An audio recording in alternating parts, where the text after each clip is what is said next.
देखिए, तो हम इसमें आज पढ़ेंगे हमारे इंटरव्यू सीरीज में कि अगर हमारे पास बहुत ज्यादा डेटा आ जाता है सर्वर से तो हम कैसे हैंडल करेंगे। ठीक है, तो देखो, पहला जो स्टेप हमारा है वो लोड बैलेंसिंग का स्टेप है। ठीक है, जिसमें हम ट्रैफिक को ही डिस्ट्रीब्यूट करते हैं मल्टीपल सर्वर से to balance the load and prevent any single server from being overloaded. अगर कोई सर्वर है, ताकि देखो हम लोड बैलेंसिंग की क्यों इस्तेमाल, ताकि लोड ना हो, ओवरलोड होने से बचाता है। पहली चीज, जो हमारा ट्रैफिक आ रहा है, जो हमारी रिक्वेस्ट जितनी भी आ रही है, हम उसको डिस्ट्रीब्यूट करते हैं मल्टीपल सर्वर से, तो ये हमारा काम क्या करता है, लोड बैलेंस। तो पहला स्टेप क्या है, लोड बैलेंस। ठीक है, सेकंड हम यूज करेंगे रेट लिमिट। इसमें हम क्या करेंगे, जैसे कि कोई हमारा सर्वर है, अब उसमें अनवांटेड तरीके से रिक्वेस्ट भेजता जा रहा है, यूजर भेजता जा रहा है या फिर कोई भी, ठीक है, तो उससे सर्वर हमारा भर जाएगा। अब एक यूजर है, मान लीजिए 2 लाख यूजर, कितनी रिक्वेस्ट आ जाएगी। तो हम रेट लिमिटिंग से एक नंबर प्रोवाइड कर देंगे कि एक यूजर इतनी रिक्वेस्ट भेज सकता है इतने टाइम तक, दैट्स इट ओनली। तो हम कैसे कर सकते हैं, रेट लिमिटिंग से कर सकते हैं। ठीक है, कैचिंग को हम करेंगे server frequently request data without hitting the database. क्या होता है, जब भी हमारा सर्वर पे हमने अगर मान लो कोई चीज सर्च की, अब बार बार हमारा, जैसे हमने कोई चीज सर्च की, अब मैं सर्च करती हूँ कोई चीज मान लीजिए, तो वो बार बार डेटाबेस में जाएगा जो कि लोड देता है। देखिए, लोड नहीं देता, एक तरीके से परफॉर्मेंस पे एक तरीके से डिग्रेड होता है, क्योंकि टाइम तो लगेगा ही लगेगा, जाहिर सी बात है। तो इसमें हम क्या करेंगे, हम कैचिंग का यूज करें, जिसमें हमारा कुछ डेटा जो होगा ना वो कैच में आ जाएगा, कैचिंग में आ जाएगा, और उस डेटा को हम इस्तेमाल कर लेंगे। एक तरीके से हम अपना, ये कह सकते हैं, एक तरीके से हम छोटा सा बॉक्स बना लेते हैं, जिसमें अगर जैसे जो भी डेटा है, मान लीजिए किसी ने सर्च किया, तो वो सब डेटा हमारा उसमें आ जाता है, ताकि वो फ्रिक्वेंटली, अगर जैसे रिक्वेस्ट हमारी उसमें मिल गई है, देन फ्रिक्वेंटली वो चला जाए, डेटाबेस में जाने की बजाय पहले वो कैश में फाइंड कर ले कि ये है कि नहीं। अगर ये है तो जल्दी चली जाएगी रिक्वेस्ट और टाइम भी बचेगा, और फिल्टरेटिंग इसमें फास्ट होती है। Queuing, Q incoming requests and process the asynchronous if server cannot handle them all at once, just a minute. So this is especially useful for non-urgent tasks that can be delayed. You can use this. तो इसमें ये वाली line हम समझते हैं, queue incoming request, queue में incoming request आती है, प्रोसेस करते हैं उनको asynchronize if server can not handle them at all at one. देखो, ये क्यूइंग में क्या होती है कि कोई भी रिक्वेस्ट, जो इनकमिंग रिक्वेस्ट आती है, उनको प्रोसेस करता है asynchronously. If your server can't handle them all at, क्या, अगर आपका सर्वर हैंडल नहीं कर पा रहा है ऑल एट वंस में, अगर क्या होता है, जैसे हमारे पास बहुत सारी रिक्वेस्ट, अब एक साथ तो नहीं कर पा रहा है सर्वर, तो वो क्यू में चली जाती है। तो क्यू में वो अपने अकॉर्डिंग, जिस टाइम के अकॉर्डिंग वो होती है, जिस वे में वो होती है, उस तरीके से वो असिंक्रोनसली उसको हम प्रोसेस करते हैं। देखिए, ये स्पेशली जब होता है जब हमारे कोई नॉन अर्जेंट टास्क होते हैं, दैट कैन बी डिले।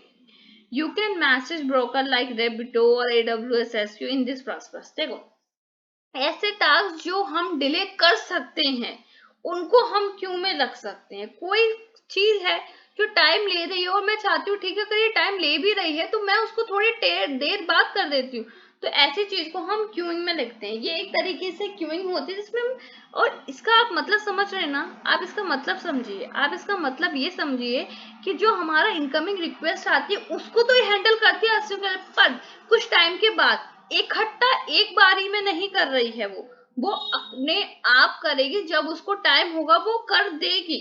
तो इसके लिए हम इसे रैबिट MQ ये सब का इस्तेमाल करते हैं। ठीक है, ऑटो स्केलिंग क्या होती है, अब हम ऑटो स्केलिंग को समझते हैं। Auto scaling scale your infrastructure based on incoming. ये एक ऑटो स्केलिंग एक इंफ्रास्ट्रक्चर क्या करती है, स्केल करती है, scale your infrastructure based on incoming traffic. मतलब समझिए, ऑटो स्केलिंग स्केल जो हमारा स्केल करती है, हमारे पास किस तरीके का ट्रैफिक आएगा उसको ये स्केल करती है। ठीक है, cloud platform like AWS cloud Azure offer auto scaling feature add more resources when traffic spike. ठीक है, तो ये क्या करती है, हमारे ऑटो स्केलिंग का मतलब ये हो रहा है, ये स्केल करती है हमको स्केल करने का मतलब है ये एक तरीके से हमको एक आइडिया देती है किस तरीके का आपके पास ट्रैफिक आ सकता है। तो जैसे ये क्या, अगर ट्रैफिक आ सकता है तो हमको ये क्लाउड परफॉर्म करता है, लेकिन जैसे AWS ये सब हमको एक फीचर्स प्रोवाइड करते हैं हमारे, ताकि जो हमारा ट्रैफिक स्ट्राइक हो, यानी जब आए तो हम इस तरीके की कुछ फीचर्स को लगा सके ताकि वो एकदम से कह सकते हैं भरे नहीं, ओवरलोड नहीं, मतलब एक तरीके से पहले से ही आइडिया अंदाजा दे देती है वो।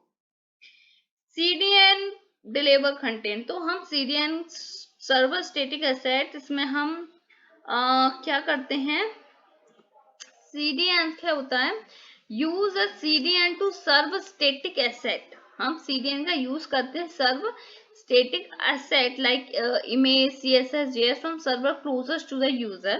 This reduce the load on your server and improve load time for the user. Okay, ये लोड करता है, ये रिड्यूस करता है लोड को सर्वर से, और उसका लोड टाइम जो होता है उसको इम्प्रूव करता है, ठीक है, यूजर्स से। ऑप्टिमाइज एप्लीकेशन परफॉर्मेंस में हम करेंगे optimize your code and database security to ensure they are efficient and as possible. देखिए आप इसमें ये कह सकते हैं ऑप्टिमाइज एप्लीकेशन परफॉर्मेंस, हमें हमेशा अपनी एप्लीकेशन की परफॉर्मेंस ऑप्टिमाइज यानी बहुत ही अच्छा रखना पड़ता है। इसमें हम हमारा optimize your code and database security to ensure they are sufficient as possible. This can involve indexing database optimization algorithm using efficiently data structure. Okay. ये कहना चाह रहा है कि आप ऑप्टिमाइज करो अपने कोड के में जो कि डेटाबेस क्वेरी, मतलब कुछ भी चीज ऐसे ऑप्टिमाइज, हमारा कोड बेस ऐसा नहीं होना चाहिए बहुत ज्यादा हैवी लिखा हुआ है या अननेसेसरी इंडेक्सिंग हो गई। Unnecessary indexing that can also be create a problem, तो वी कैन अवॉइड दिस, तो हम ये सब करेंगे। कनेक्शन पुलिंग में क्या होगा, manage database connection more efficient by reusing extensive connection rather than, just a minute, एक मिनट मुझे,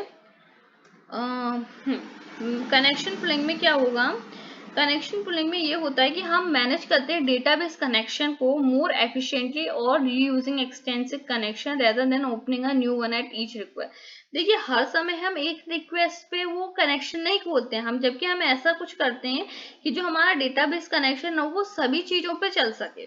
this reduce the overhead of database and improve the performance. मतलब जैसे मैंने कोई एक चीज बनाई, इसके लिए मैंने रिक्वेस्ट पे एक अलग कनेक्शन बना लिया, दूसरा मैंने कुछ काम किया तो उसके लिए मैंने डेटाबेस अलग बनाए, तो ऐसा कुछ ना हो इसके लिए हम कनेक्शन पुलिंग का ये मैनेज करता है हमारा डेटाबेस कनेक्शन को more efficiently by reusing extensive connection rather than opening a new. हम बार बार नए ओपन कनेक्शन करने से अच्छा कि हाँ वही हम पुराना जो कनेक्शन है उसको यूज करें ताकि हमारी परफॉर्मेंस अच्छी रहे डेटाबेस से रिलेटेड भी, ठीक है। इम्प्लीमेंट सर्किट ब्रेकर पैटर्न, इसमें क्या होता है, यूज करते हैं हम सर्किट ब्रेकर पैटर्न को टू डिटेक्ट करता है, प्रिवेंट करता है request to a service that likely to fail. ऐसी कोई रिक्वेस्ट जो फेल हो रही है, दिस प्रिवेंट, इसको ये प्रिवेंट करता है, this prevent cascading failure and help your system remain responsive. देखिए ये क्या करता है, हमारा जो सर्किट ब्रेकर होता है, जैसे कोई रिक्वेस्ट मान लीजिए फेल हो रही है तो वो फेल ना हो इस चीज को प्रिवेंट करता है, ये हेल्प करता है हमारे सिस्टम को हमेशा रिस्पॉन्सिव बने की, हमेशा रिस्पॉन्सिव बने रहने के लिए ये कोशिश करता है, ठीक है। तो हम इम्प्लीमेंट करते सर्किट पैटर्न को, इससे ही क्या होगी, कोई भी अगर चीज फेल हो रही होगी तो वो अपने आप मैनेज हो जाएगी and that's we can do it, use the circuit breaker pattern to detect, ताकि वो डिटेक्ट कर ले, समझ रहे हैं आप, यूज द सर्किट, हम सर्किट ब्रेकर पैटर्न का यूज कर ताकि डिटेक्ट कर सके, prevent request to a service that likely to fail, that is likely to fail, जो ऐसा लग रहा है जो फेल हो रही है उसको डिटेक्ट कर ले, this prevent cascading failure and help your system remain, ये प्रिवेंट करता है उस फेल्यूर से एंड हेल्प करता है हमारे सिस्टम को हमेशा रिस्पॉन्सिव बनाने का काम करता है। थ्रॉटलिंग क्या करता है, throttling allow you to control the rate of which request are process, ठीक है। ये क्या होता है, this can be done on a client side on server side to prevent overloading your system, ठीक है। थ्रॉटलिंग क्या करता है, ये अलाउ करता है control the rate of which request are process, ये कंट्रोल करता है हमारे विच रिक्वेस्ट आर प्रोसेस्ड, ठीक है। This can be done on a client side और a server side to overloading of throttling में क्या होता है, हम एक तरीके से कंट्रोल कर सकते हैं, लाइक जैसे कि हमारे जो, जैसे कि हमने कोई सोशल मीडिया उस पर हम लगातार लाइक कि हम लगातार कुछ देखते जा रहे हैं तो हमारी अब बार बार जो हमारी साइड है वो अलग अलग तरह के कंटेंट आपको देती रहेगी ताकि हमारा सर्वर ओवरलोड नहीं है। तो उसको एक तरीके से थ्रॉटलिंग एक तरीके से कंट्रोल करने की कोशिश करता है ताकि एक टाइम में आप इतना देके फिर हमारा अगला चले, फिर हमारा अगला चले, इस तरीके से ये करता है। तो ये ओवरलोडिंग नहीं करता है हमारे सिस्टम में, सिस्टम अच्छे से काम, क्योंकि हमको यूजर को तो दिखाना है, यूजर को तो हमको शो करना है कुछ ना कुछ, तो ताकि ये ऐसा ना हो इसलिए हम थ्रॉटलिंग का समय से हम कुछ टाइम पीरियड बना देते हैं। उस टाइम पीरियड के बाद वो उस तरीके की एपीआई को कॉल करने लगेगा। ओके, ये हम करते हैं, ठीक है। तो ये कुछ टेक्निक है जिससे हम हैंडल कर सकते हैं। तो पहली टेक्निक क्या है हमारी, लोड बैलेंसिंग। सेकंड हमारी रेट लिमिटिंग है। थर्ड हमारा कैचिंग है। फोर्थ हमारी क्यूइंग है। एंड फिफ्थ ऑटो स्केलिंग है, ठीक है। सिक्स्थ है हमारी सीडीएन। सेवंथ है हमारी ऑप्टिमाइजेशन एप्लीकेशन परफॉर्मेंस, जिसमें हमने सीखा है इंडेक्सिंग वगैरह का यूज करना। एंड कनेक्शन पुलिंग, ये हमारी एट्थ है। एंड देन हम यूज करेंगे implement circuit breaker pattern and throttling. तो ये कुछ 10 तरीके की टेक्निक है। अगर आप इसमें से 5 से 6 या 7 भी बोलते हैं, that is also impact on the interview and that is also effective.